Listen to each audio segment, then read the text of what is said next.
You know, I can remember back when I was 8 years old and I lived beside this railroad track down in Alabama.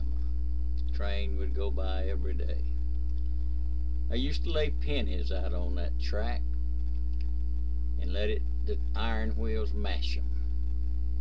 I don't know, just kind of enjoyed doing that. It was different. Well, anyway, there was a old man that lived next door, and he had a rocking chair out there. I never will forget. It was green. And every day when the weather was right, he would sit out and he'd rock. And he'd watch the train go by and watch the boys playing up and down the street. He just enjoyed sitting there rocking. Well, he was about my age that I am now, but anyway, he called me over one day, and he told me that a little story, and he said that, son, he said, you see this dog running? There was a car going by. He said, you see this dog running after this car wheel? He's always trying to bite that wheel. Well, I had a dog before I got this one, he said. And he used to run after them train iron wheels.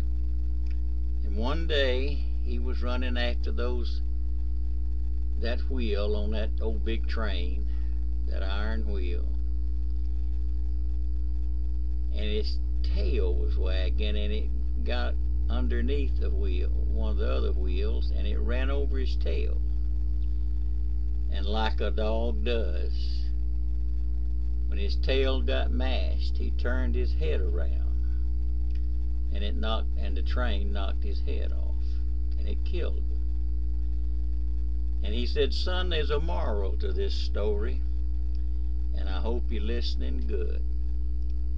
Never lose your head over just a little piece of tail.